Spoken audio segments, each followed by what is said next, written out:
Hi welcome to 3 roses kitchen. இன்றைக்கி நம்ம என்ன செய்ய போகிறோம்னு பார்த்தீங்கன்னா ரொம்பவே ஒரு சூப்பரான ப்ரெட் மசாலா தாங்க செய்ய போகிறோம். எப்படி செய்கிறதுன்னு வாங்க வீடியோக்குள்ளே போய் பார்க்கலாம். ப்ரெட் மசாலா செய்கிறதுக்கு நான் ஒரு பேன் எடுத்து வச்சுருக்கேங்க. அதில் வந்து ஆயில் சேர்த்துக்கலாம். சேர்த்துட்டு ப்ரெட்டு வந்து நான் ஸ்லைஸை கட் பண்ணி, அதாவது கட்டமாக கட் பண்ணி வச்சுருக்கேன். இப்போ அதை வந்து சேர்த்துக்கலாம். சேர்த்துட்டு இந்த ஆயிலில் வந்து நம்ம அடுப்பை வந்து சிம்மில் வச்சுட்டு ப்ரெட்டை வந்து நம்ம நல்லா வறுத்து எடுத்துக்கலாங்க. பாருங்கள், இந்த அளவுக்கு நல்லா ப்ரௌன் கலரில் வந்ததும் நம்ம அடுப்பை ஆஃப் பண்ணிட்டு ப்ரெட்டை வந்து தனியாக ஒரு பாத்திரத்துக்கு மாற்றிக்கலாம். மாற்றிட்டு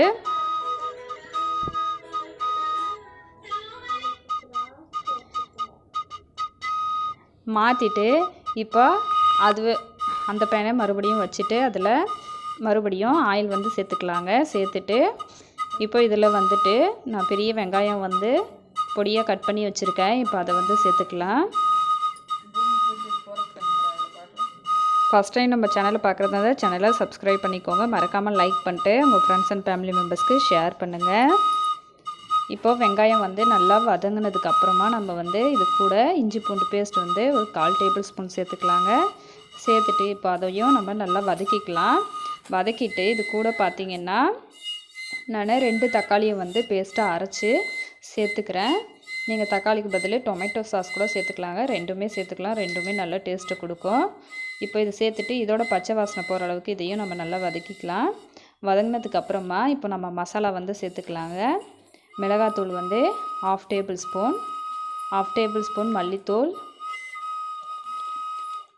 1/4 டேபிள் ஸ்பூன் மஞ்சள் தூள் சேர்த்துட்டு கூடவே கரம் மசாலா வந்து 1/2 டேபிள் ஸ்பூன் சேர்த்துட்டு இதோட பச்சை வாசனை போகிற அளவுக்கு வதக்கிட்டு அந்த மசாலா கருகாமல் இருக்கிறதுக்காக கொஞ்சோண்டு தண்ணி சேர்த்து இந்த மசாலாவை வந்து நம்ம நல்லா வேக வச்சு எடுத்துக்கலாம்.